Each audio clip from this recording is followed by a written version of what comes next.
The crystal chandelier sparkles over the mahogany table. 20 family members are gathered for Chief Okafor's 60th birthday celebration. Adana Okafor stands abruptly, her designer dress shimmering under the lights. Her husband, Chitty, sits quietly, wearing his only good suit, now 3 years old. Adana, voice rising, glass of champagne trembling in her hand. You want to know why I'm miserable? Look at him. She points at Chitty. 5 years I've wasted on a man who can't even afford to buy me a birthday gift. My friends laugh at me. Where's your husband? They ask. Oh, he's job hunting. Again. Chitty, standing slowly, voice calm but pained. Adana, please, not here. Adana, laughing bitterly. Not here? Where then? In our bedroom that my father pays for? In the car my father bought? You're a ghost in your own marriage. Chitty, a poor, pathetic ghost. Chief Okafor, lighting a cigar, smirking. I warned you, Adana. I told you this. This church rat couldn't provide for you, but you were in love. Family members laugh. Chitty, dignity in his eyes despite the tears forming. I lost my job because I wouldn't falsify the company accounts. I chose integrity. Adana, screaming now, integrity doesn't pay bills. Integrity doesn't buy me the life I deserve. She rips off her wedding ring and throws it at his chest. Get out. Get out of my house. Get out of my life. I want a real man, not a beggar with principles. Silence falls. Chitty picks up the ring from the floor. His hands shake. He looks at the woman he loved, then at her family's cruel, satisfied faces. Chitty, voice breaking but steady. You're right about one thing, Adana. You deserve the life you're choosing. And one day you'll understand what you threw away tonight wasn't poverty. It was something money can never buy. He walks toward the door. Adana's younger brother kicks his worn leather bag after him. Adana's brother. Don't forget your garbage, poor man. As Chitty reaches the door, he turns one last time. His eyes meet Adana's. For a split second, she seems to hesitate, her hand reaching out slightly. But her father's laugh fills the room, and she drops her hand, lifting her chin defiantly. Adana, I never want to see your face again. Chitty Okonkwo. You hear me? Never. Chitty nods slowly. As you wish, Mrs. Okafor. As you wish. The door closes. Thunder rumbles outside. Adana drains her champagne, ignoring the single tear running down her cheek. Chief Okafor. Finally, now we can find you a proper husband. Senator Danjuma's son is interested. Outside, rain begins to fall. Chitty stands in the downpour, clutching his mother's worn Bible from his bag, the only thing of value he owns. He whispers to the sky, Mama, if you can hear me, help me prove them all wrong. Let's see what happened. Hello, guys. Welcome to my Africantales. Don't forget to like this video, subscribe, and share it with your friends, and most important thing, turn your notification bell so you can get informed when I dropped another amazing story. Drop your thoughts and reactions in the comments. What would you do if your spouse tried to kill you and you survive? Will you take a revenge or disappear forever? Thunder rumbled over Koi as Chitty stood in the circular driveway. Rain began to fall, first in drops, then in sheets. The security guard, Musa, who had always greeted him warmly, looked away, shame on his weathered face. Mr. Chitty, I'm sorry. It's not your fault, Musa. Chitty's voice was hollow. Inside, through the tall windows, he could see the party resuming. Adana was laughing now, accepting another glass of champagne from a man in an expensive abada. Chief Okafor was already on his phone, probably calling Senator Danjuma about his son.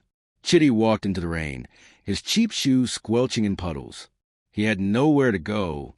His friends had distanced themselves when the money ran out. His small apartment in Surulere had been given up months ago. He'd been living in Adana's mansion, a guest in what should have been his home. He found shelter under a mango tree near the state gate. Opening his leather bag, he pulled out the only thing of real value he owned, his mother's Bible, worn and water-stained. Inside the front cover, her handwriting. Chitty, my son, your character is your greatest wealth. Never compromise it for temporary comfort. Love, Mama. She died 2 years ago, never knowing her son would lose everything for following her advice. Mama, he whispered to the stormy sky, if you can hear me, help me prove them all wrong. Help me show them that a man of integrity can also be a man of success. Lightning split the darkness. In his pocket, his phone buzzed, the cracked screen glowing. An email from a tech startup in Accra, Ghana.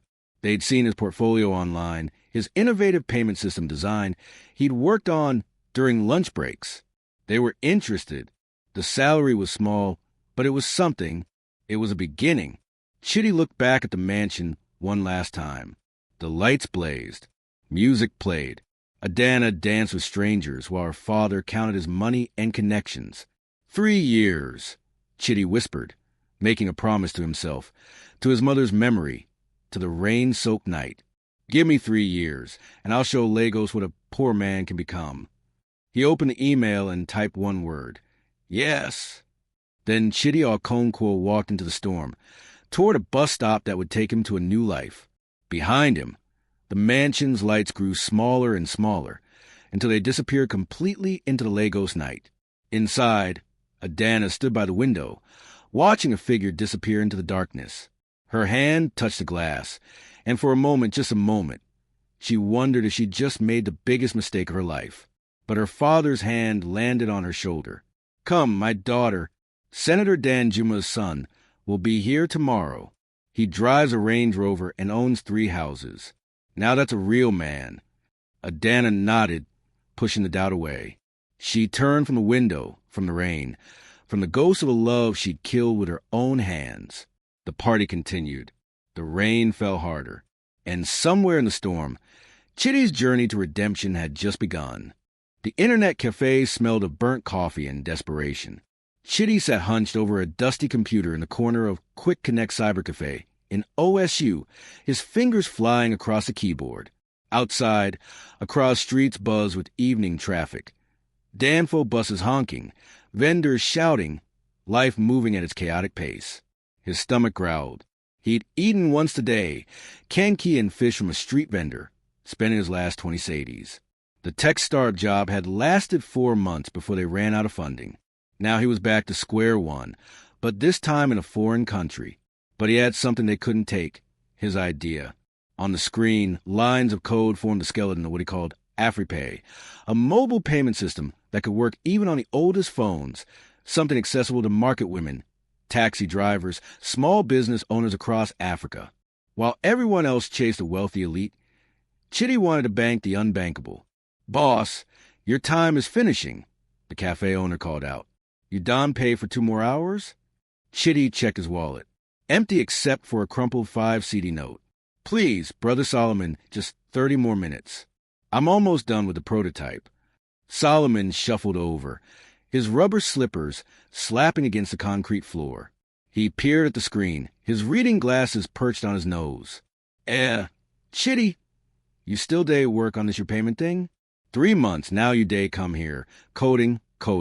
When he go pay you. Soon, Chitty said, though he wasn't sure he believed it himself. Solomon sighed, his round face softening. You remind me of my son. Stubborn. Dreaming too big. He patted Chitty's shoulder. Finish your work. No pay today. But tomorrow you must pay double. Thank you, Brother Solomon. God bless you. As Solomon walked away, Chitty returned to his code, unaware that someone had been watching him. The meeting. Kwame Mensah sat 3 computers away, pretending to check emails. He'd been observing the Nigerian man for 2 weeks now. The intensity, the discipline, the way his eyes lit up when he solved a coding problem. Kwame recognized hunger when he saw it. Not for food, though the man clearly needed that too, but for success. Kwame was a tech investor, a rare breed in Ghana's emerging startup scene. He'd made his money in mobile telecommunications and was now looking for the next big idea. He'd seen countless pitches in air-conditioned boardrooms, but this man working in a cramped cafe with an empty wallet intrigued him more. Excuse me, Kwame said, approaching Chitty. I couldn't help but notice your work. Mobile payment system. Chitty looked up, wary. In 6 months of hardship, he'd learned to trust slowly. Yes, Why are you asking? Kwame smiled, pulling up a chair. He was in his 50s, gray touching his temples, wearing a simple but expensive shirt. I'm Kwame Mensah. I invest in tech startups. He handed Chitty a business card. Chitty stared at the card, then at Kwame. If this is a scam. It's not. Kwame laughed. I've been watching you for 2 weeks. Same cafe, same intensity, same dream in your eyes. Tell me about your system. For the first time in months, hope flickered in Chitty's chest. He leaned forward and began to explain. Lagos, Nigeria. The same evening. Adana stood on the balcony of her father's mansion, a glass of wine in her hand. Below, the pool glowed turquoise in the darkness. Expensive cars lined the driveway. Another party, another evening of empty conversations. Adana, her mother's voice shrilled from inside. Senator Danjuma's son is looking for you. She closed her eyes. Colonel Danjuma, rich, entitled, boring. They'd been dating for 3 months. He bought her gifts, took her to exclusive restaurants, and made her father proud. He was everything she'd said she wanted. So why did she feel so hollow? Her phone buzzed. Another message from Colonel. Where you, babe? Missing you.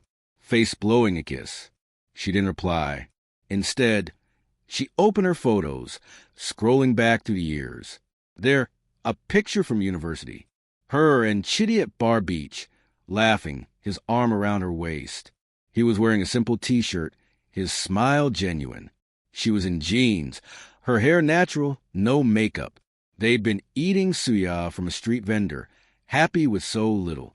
What happened to us? She whispered to the photo. But she knew. She'd happened.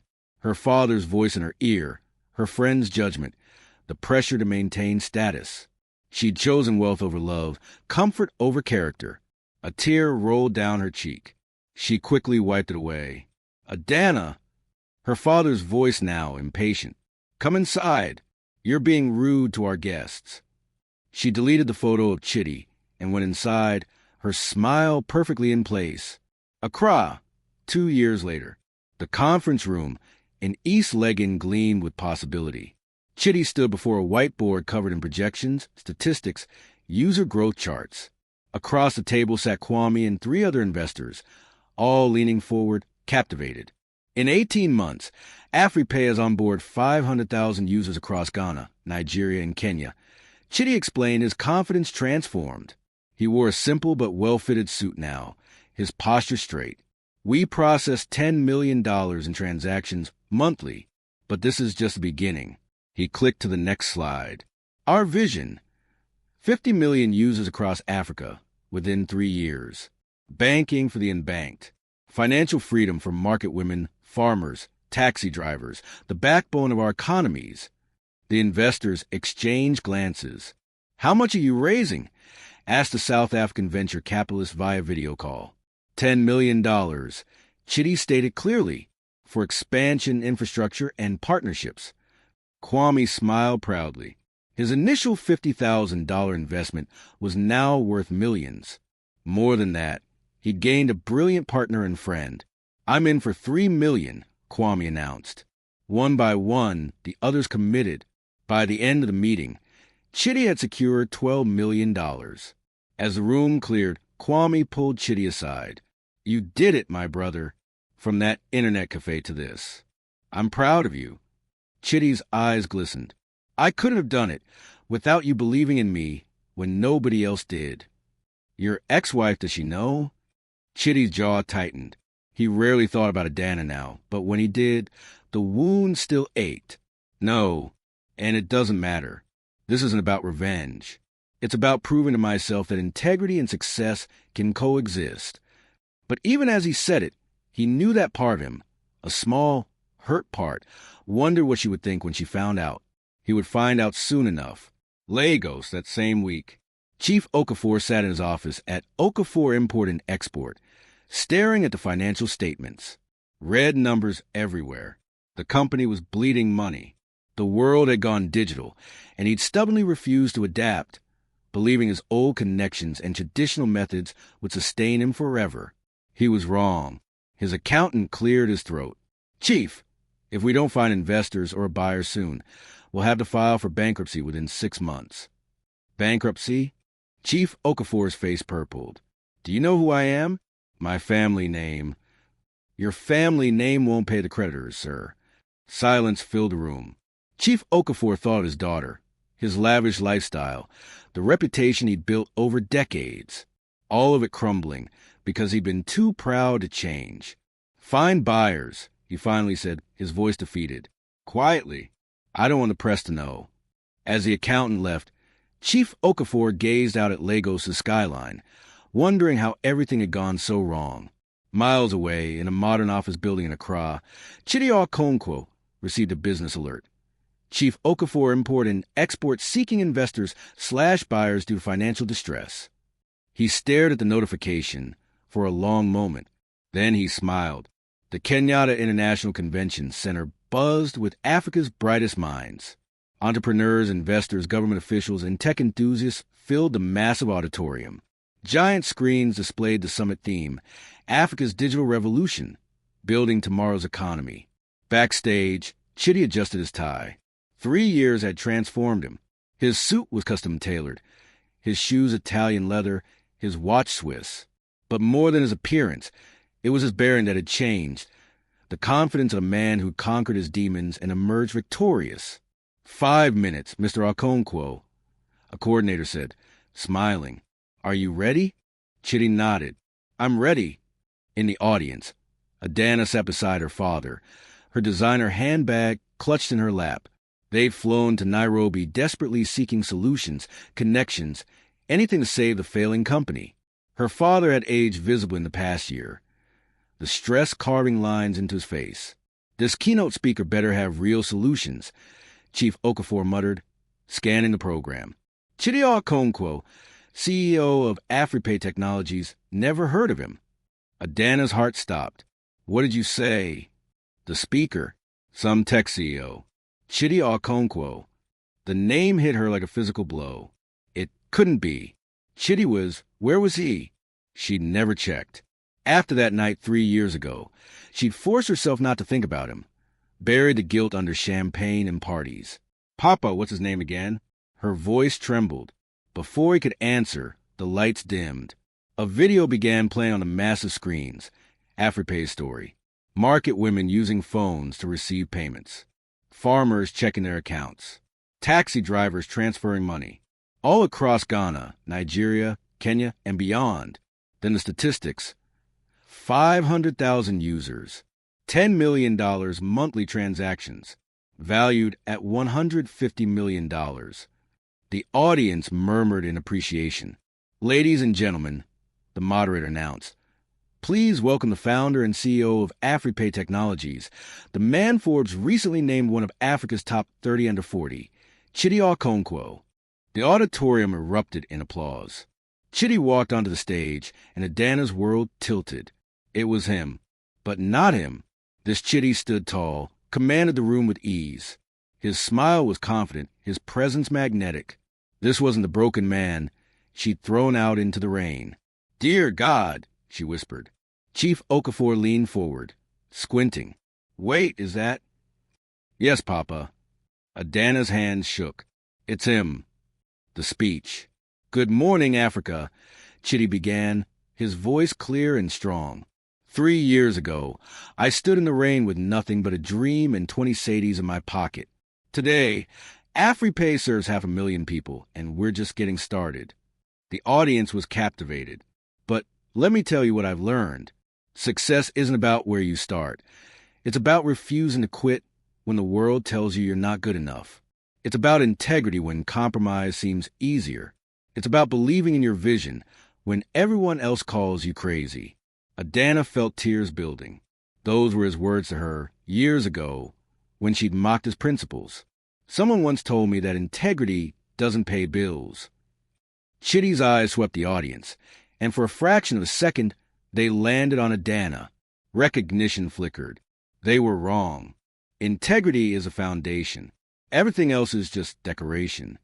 Chief Okafor shifted uncomfortably in his seat. For the next 45 minutes, Chidi outlined his vision, a digitally connected Africa, financial inclusion for all, technology serving humanity rather than exploiting it. He was brilliant, articulate, inspiring. The audience gave him 3 standing ovations. When he finished, the moderator opened for questions. Adana's hand shot up before she could stop herself. The confrontation. Yes, the lady in the blue dress. The moderator pointed. Adana stood, her legs weak. A microphone runner brought her a mic. The spotlight found her. Chitty's face remained perfectly neutral. Mr. Okonkwo, she began, her voice cracking slightly. Your story is inspiring. But I want to know, how did you handle the people who didn't believe in you? The ones who hurt you? The auditorium went silent. There was something raw in her question that everyone felt. Chitty paused, studying her. That's a profound question. Thank you. He chose his words carefully. I learned that people who hurt us are often hurting themselves. They're trapped in their own limitations, their own fears. The best revenge is revenge at all. It's becoming so successful, so fulfilled, that their opinions no longer matter. Adana felt the words like arrows. But, Chitty continued, I also learned forgiveness. Not for them, but for myself. Carrying bitterness is like drinking poison and expecting the other person to die. I chose to let go, to move forward, to build rather than destroy. He paused. Though I'll admit, proving them wrong felt pretty good too. The audience laughed. Adana sat down, tears streaming down her face. Chief Okafor patted her hand awkwardly, but his eyes were fixed on Chitty, calculating. After the conference, Chitty was surrounded by admirers, investors, journalists. Everyone wanted a piece of Africa's rising tech star. Through the crowd, he saw Chief Okafor approaching, Adana trailing behind. He excused himself from the conversation and waited. Mr. Okonkwo. Chief Okafor's voice was overly jovial, his handshake too firm. What a brilliant presentation. I'm Chief Emeka Okafor of Okafor Import and Export. We should discuss partnership opportunities. I know who you are, Chief Okafor. Chitty's voice was ice. And I received the alert about your company's financial situation. That must be difficult for you. The chief's smile faltered. Well, business has its cycles. Papa, please. Adana stepped forward, her makeup smudged from tears. Chitty, can we talk? Privately. Chitty looked at her, really looked at her. She was still beautiful, but there was a hollowness in her eyes that hadn't been there before. The confident, cruel woman who'd thrown him out had been replaced by someone fragile, uncertain. Mrs. Danjuma, isn't it? Chitty said, coolly, I heard you married the senator's son. We broke up 6 months ago. She wrapped her arms around herself. Chitty, please. Just 5 minutes. He glanced at his watch. I have a meeting with the Kenyan Minister of Technology in 15 minutes. Walk with me. They stepped out onto the convention center's terrace. Nairobi's skyline stretched before them, modern buildings reaching toward the African sky. Chief Okafor was stopped by security. This conversation was for 2 people only. I'm sorry, Adana said immediately, her voice breaking. I'm so sorry. I was cruel. I was shallow. I was everything you said I was. I threw away the best thing in my life because I was too blind to see. Adana, stop. Chitty held up his hand. I didn't agree to this conversation for an apology. Then why? Because I need to say something I should have said 3 years ago. He turned to face her fully. You were right. She blinked, confused. What? That night, you were right about one thing. I couldn't give you the life you wanted. Not because I was incapable, but because the life you wanted was shallow, materialistic, and empty. I couldn't give you that because I refused to become that. Chitty, I'm not the same man you threw out, Adana. That man was broken, desperate for your approval, willing to compromise himself to keep you. The man standing before you now knows his worth. And frankly, you couldn't afford him even if you tried. The words hit her like a slap. She deserved it. I've changed too, she whispered. I've learned. Have you? Chitty's eyes were sad. Or did you just learn that money doesn't buy happiness? Because those aren't the same thing. Before she could answer, his phone buzzed.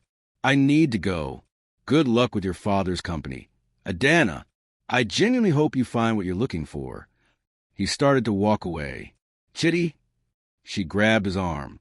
Are you going to buy my father's company? He looked at her hand on his sleeve until she removed it. Business is business, Adana.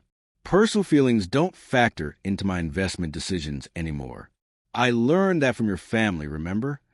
He walked away, leaving her standing alone on the terrace, watching the man she destroyed become someone she could never reach. Inside, Chief Okafor intercepted him. Mr. Okonkwo, please, let's talk business. Man to man. Chitty stopped. Man to man? That's interesting, Chief. Because 3 years ago, you called me a church rat. You laughed while your family humiliated me. Chief Okafor's face paled. That was business is business, as you said. Indeed. Chitty's smile didn't reach his eyes. My people will be in touch about your company. We might be interested in acquiring it. Acquiring? I was thinking partnership. I don't partner with people who lack integrity, Chief. I acquire their assets and rebuild properly. Good day. Chitty walked away, leaving Chief Okafor standing in the corridor, finally understanding that the poor man he'd mocked had become the rich man who would decide his fate. Karma, it seemed, had perfect timing. The boardroom at Okafor Import and Export felt like a funeral. Chief Okafor sat at the head of the table, his once proud shoulders slumped, his fingers drumming nervously on the mahogany surface. Around him sat his management team, his lawyer, and his accountant, all wearing matching expressions of defeat. Across from them, 3 empty chairs waited. They're late, Chief Okafor muttered, probably to make us sweat. His lawyer, Mr. Adeyemi, checked his watch. They're exactly on time, Chief. You told them 2 p.m. It's 1:58. At precisely 2 p.m., the door opened. Chitty Okonkwo entered, flanked by Kwame Mensah and a sharp-eyed woman in her 40s. His lawyer, Amara Nwosu, one of Lagos's most feared corporate attorneys. Chitty wore a charcoal suit that cost more than Chief Okafor used to pay him in a month. His presence filled the room. Chief Okafor. Chitty didn't offer his hand. Shall we begin? They sat. The air crackled with tension. Amara opened a leather folder. Afripay Technologies has reviewed Okafor Import and Export's financials, assets, and liabilities. Frankly, gentlemen, the picture is grim. Your company is valued at approximately 15 million naira in assets, but you're carrying 22 million in debt. Chief Okafor's jaw clenched. We've had some difficult quarters, yes, but... You've had 3 difficult years, Kwame interjected calmly. Your revenue has dropped 60%. Your clients are leaving for competitors who embrace digital transformation. You've resisted modernization at every turn. We're a traditional company with traditional values. Traditional is code for outdated, Chitty said, his voice neutral but firm. Your values are prejudice against innovation disguised as wisdom. The same prejudice that made you mock me for trying to bring integrity into a corrupt system. Chief Okafor's face reddened, but he stayed silent.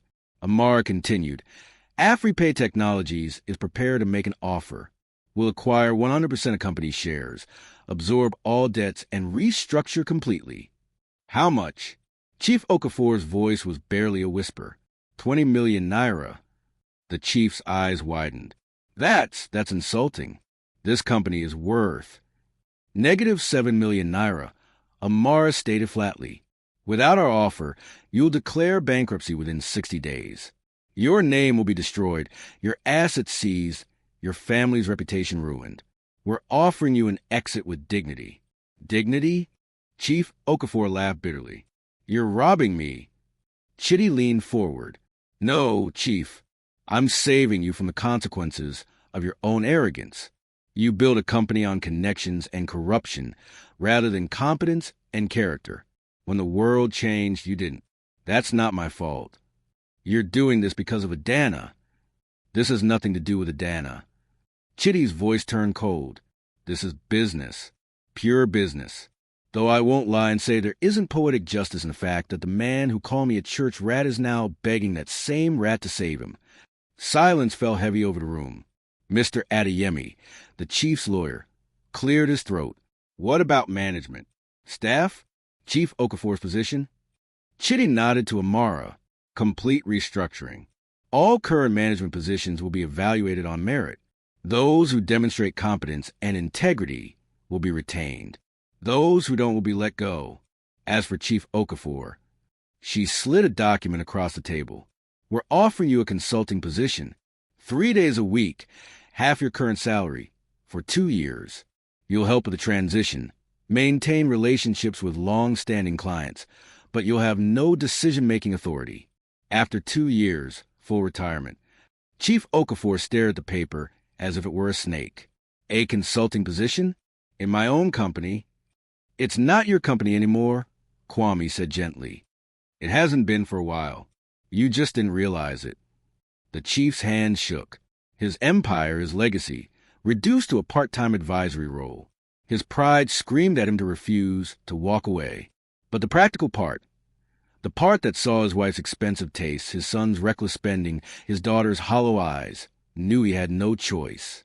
I need to think about it. You have 24 hours, Amara said. After that, the offer expires and you deal with your creditors alone. As they stood to leave, Chief Okafor's voice stopped Chitty. You become just like me.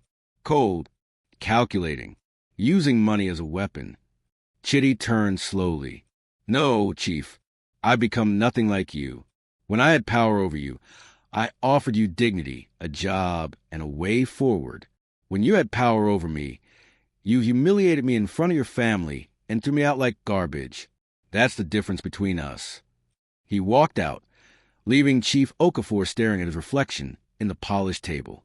That evening, Adana's apartment. Adana lived alone now, in a modest 2-bedroom flat in Victoria Island. Not poverty, but a far cry from the mansion she'd grown up in after her breakup with Cunnell, who'd been cheating with 3 different women. She'd moved out of her father's house, desperate for independence she should have sought years ago. Her phone rang. Her father, Adana. His voice was defeated. I need to talk to you. 20 minutes later, he sat on her small sofa, looking diminished in the modest space. I'm selling the company to Chitty. Papa? She sat beside him, taking his hand. I have no choice. It's him or bankruptcy. He laughed bitterly. Do you know what the worst part is? His offer is fair, generous, even. He's giving me more than the company is worth. He's offered me a job, dignity, a future, and I hate him for it because it makes me face the truth. What truth? That I was wrong about him, that he was always the better man, that my daughter threw away a diamond because I convinced her to value gold. He looked at her with tears in his eyes. I destroyed your marriage, didn't I? Adana felt tears spilling down her own cheeks. We both did, Papa.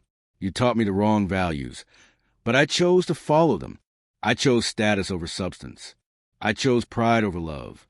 They sat in silence, 2 people finally understanding the cost of their choices. What do? Chief Okafor whispered. You take his offer. You work hard. You rebuild your character along with his company.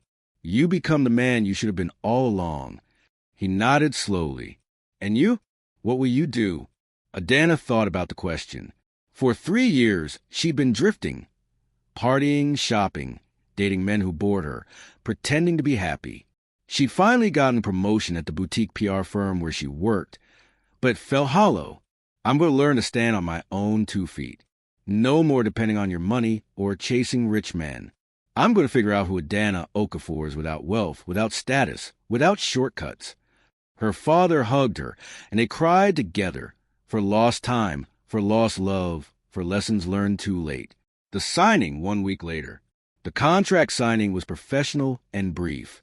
Chief Okafor's sign were indicated, his hand steady despite the emotions churning inside him. When it was done, Chitty owned what had taken the chief 30 years to build. As they were leaving, Chief Okafor stopped Chitty. Thank you. Chitty raised an eyebrow. For what? For being a better man than I taught you to be. For showing mercy when you could have chosen revenge. He struggled with the words. For being the kind of man I wish I'd been. Chitty studied him for a long moment. Chief Okafor, I didn't do this to punish you. I did this because it's a good business opportunity. But I hope, in the process, you learn what I learned. That character isn't built in comfort. It's forged in fire. Use these next 2 years well." After they left, Adana emerged from where she'd been waiting in the hallway. She'd come to support her father, but had stayed hidden, unsure if she had the right to face Chitty. "You can come out now." Chitty called without turning around. "I know you're there." She stepped forward, her heart pounding. "How did you—" "Your perfume. Still the same one from university. Chanel number 5. She smiled sadly. "You remembered." "I remember everything, Adana. The good and the bad. Mostly, I remember that you were once capable of genuine love before your family convinced you that love was a weakness. Chitty, I know I have no right to ask, but—" She took a deep breath. "Is there any chance, any possibility, that we could start over? Not as we were, but as who we are now." Chitty turned to face her fully. The love that had once shone in his eyes when he looked at her was gone, replaced by a gentle sadness. "Adana, you're looking for redemption in my forgiveness. But that's not how healing works. I've forgiven you, truly forgiven you. But forgiveness doesn't mean reconciliation. Some doors, once closed, stay closed. Not out of bitterness, but because both people have moved on to where they're supposed to be. So that's it? We're just done. We were done 3 years ago. I'm just finally accepting it, and you're just finally noticing." He squeezed her shoulder gently. "Find yourself, Adana. Build a life that doesn't depend on your father's money or your husband's status or your ex-boyfriend's redemption. When you can stand alone and be proud of who you see in the mirror, then you'll understand why I can't go back." He walked away, and this time, Adana didn't call after him. She watched him disappear into the Lagos afternoon, the sunlight catching his shoulders, and she understood, finally, painfully understood, that some losses are permanent. But perhaps, in losing him, she might finally find herself. 1 year later, the newly renamed Okafor Afripe Logistics headquarters gleamed in Lagos' morning sun. Glass and steel had replaced the old, tired building. Inside, the transformation was even more dramatic. Where dusty filing cabinets once stood, digital workstations hummed. Where old men in agbadas had shuffled papers, young tech-savvy managers coordinated shipments across Africa using cutting-edge software. Chitty walked through the open-plan office, nodding at employees. He'd kept his promise. Every staff member had been evaluated on merit. Some of the old guard remained, those willing to learn and adapt. But most positions were now filled with hungry young Africans he recruited from universities across the continent. "Mr. Okonkwo." A young woman hurried over, tablet in hand. "The Q3 numbers just came in. We're up 340% from this time last year." Chitty smiled. "Excellent, Kayamika. Emailed the full report to the board." "Already done, sir." As she walked away, Chitty caught sight of a familiar figure through the glass-walled conference room. Adana sat at a desk with 5 other junior marketing associates, head down, working on a presentation. She'd cut her hair shorter, wore minimal makeup, dressed in a simple but professional outfit. No designer labels, no ostentatious jewelry. She applied for a job 6 months ago under her maiden name, going through the standard recruitment process like everyone else. When HR brought her file to Chitty, he'd studied it carefully. Her qualifications were solid, her interview scores high, her references from the PR firm where she'd worked, genuine. She'd earned the position. But he'd made sure she understood. No special treatment, no shortcuts, no family privileges. She'd accepted without complaint. Chief Okafor's transformation. In a small office on the 3rd floor, Chief Okafor reviewed client files. He arrived at 8 a.m. sharp 3 days a week, worked diligently, and never overstepped a consulting role. The humiliation of losing his empire had broken something in him, his arrogance, his entitlement, and built something new, humility, wisdom earned through loss. "Chief," Chitty knocked on the open door. "Do you have a moment?" The older man looked up, gesturing to a chair. Their relationship had evolved into something strange but functional. Not friendship, but mutual respect born from hard lessons. "I wanted you to know," Chitty said, Your contract is ending in 6 months. I'm offering you 2 options. Chief Okafor braced himself. Option 1. Full retirement with a generous pension. You've earned it. You've worked hard, helped transition clients, and proved you can adapt. You fulfilled your role. And option 2, I'm launching a foundation, the Integrity Initiative. It will help young African entrepreneurs who face the same dilemma I faced. Compromise your values for a quick success or maintain integrity and struggle. I want someone who understands both sides of that choice to help run it. Someone who chose wrong first, but learned from it. Chief Okafor's eyes widened. You're offering me a second chance? At my age. You've changed, Chief. Real change, not performance. I watch you mentor young employees. Counsel them to choose ethics over shortcuts. Share your mistakes so they don't repeat them. That's valuable. Chitty leaned forward. I'm not offering this as charity. I'm offering it because you become the man you should have been. Better late than never. The old man's voice cracked. After everything I did to you, you think I'm doing this for you? Chitty smiled. I'm doing this for all the young people who need to hear from someone who lost everything to pride and rebuilt with humility. Your story, Chief, is more valuable than your business ever was. Chief Okafor wiped his eyes, nodding. I accept. And Chitty, thank you, not just for this, but for showing me that redemption is possible. The foundation launch. 6 months later, the Integrity Initiative Foundation held its grand opening in Abuja. Entrepreneurs, students, and business leaders filled the event center. Chitty stood at the podium, with Chief Okafor beside him, now the foundation's director of mentorship. My mother once told me, Chitty began, that character is my greatest wealth. I didn't understand it then. When I lost everything, I thought she was wrong. But she wasn't. Character is the only thing no one can take from you, and the foundation on which everything lasting is built. The audience listened, rapt. This foundation exists for every person who's been told to choose between success and integrity. We're here to prove that's a false choice. You can be ethical and successful. You can maintain your values and build wealth. It's harder, slower, lonelier sometimes, but it's possible. He gestured to Chief Okafor.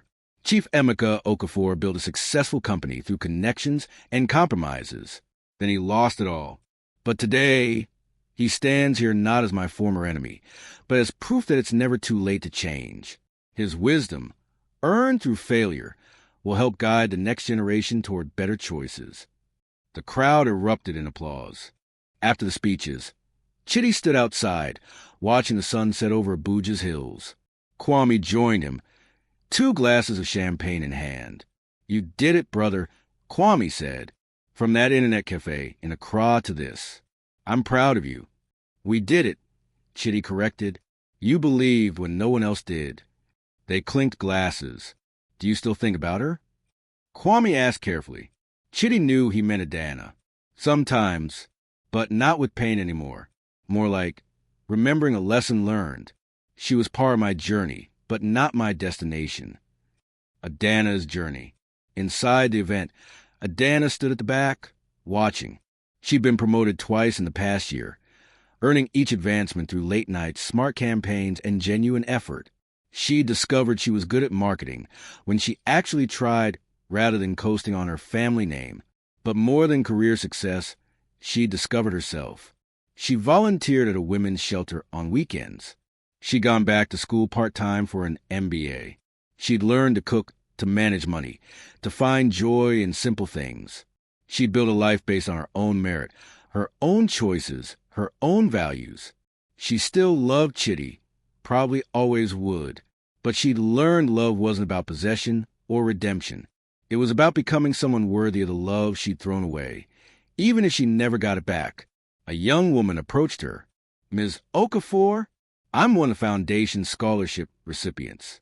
I just want to say, your father's story about changing and growing, it really inspired me. Not everyone gets a second chance, and he uses well. Adana smiled, feeling genuine pride in her father for the first time in years. He did, and you will too. Take advantage of this opportunity. As the woman walked away, Adana's phone buzzed. A message from her mother. Dinner tomorrow? Just us? I want to hear about your MBA plans. Her mother, who'd once only cared about designer labels and social status, was slowly changing too. The family's fall from grace had forced everyone to reevaluate. Adana typed back, "Yes, I'd love that." Full circle. 3 months later, Chitty stood at his mother's grave in their village outside Enugu. He'd had the cemetery renovated, the graves maintained, gardens planted. Her simple headstone now read, "Grace Okonkwo, a woman of integrity who raised a son of character." "Mama," he said softly, placing fresh flowers, "I did it. Everything you said would happen if I stayed true to myself. It happened. The long way, the hard way, but it happened." The wind rustled through the palm trees. "I met someone," he continued. "Zainab. She's a doctor, brilliant, kind. She doesn't care about my money. She has her own. She challenges me, makes me laugh, sees me as Chitty, not the CEO. I think you'd like her." He smiled. "And Papa's company, the one Adana's father destroyed, I rebuilt it under the Foundation's umbrella. It trains young entrepreneurs now. Your son is helping others the way you helped me." He stood, touching the headstone. "I forgave them, Mama. Adana, her father, all of them. Not because they deserved it, but because I deserved peace. You taught me that, too." As he walked back to his car, a modest SUV, not the flashy sports cars well could afford, he saw a figure waiting by the cemetery gate. "Adana." She looked uncertain. "I didn't mean to intrude. I heard you come here sometimes, and I wanted—" She held out a small wrapped package. "I found this when I was packing up the old house. It's yours." Chitty unwrapped it. Inside was their wedding photo, the one from the City Hall ceremony they'd had before the fancy traditional wedding. They'd been so young, so happy, so full of hope. "Thank you," he said sincerely. "Chitty, I'm not here to ask for anything. I just wanted you to know that I'm grateful. Not for the job or the second chance, though I'm grateful for those too, but grateful that you showed me what real strength looks like. You could have destroyed us, but you rebuilt us instead. That's—" Her voice caught. "That's true character. You've changed, Adana. Really changed. I'm proud of you. I'm finally proud of myself, too." She smiled, tears in her eyes. "I heard you're engaged. Congratulations. I hope she knows how lucky she is." "I'm the lucky one." He paused. "I want you to know something. When I forgave you, it wasn't conditional on you changing or suffering or earning it. I forgave you so I could be free. But watching you become this person, someone genuine, hardworking, humble, that's been an unexpected gift. You've proved that people can change if they want it badly enough. I had a good example to follow," she said softly. They stood in comfortable silence, two people who'd hurt each other, grown apart, and found peace in separate journeys. "Will you come to the wedding?" Chitty asked. "As a friend, not as what we were, but as who we are now." Adana considered, then nodded. "I'd be honored, and I promise no drama. Just genuine happiness for you." "I know." And he did. As she walked away, Chitty looked back at his mother's grave one last time.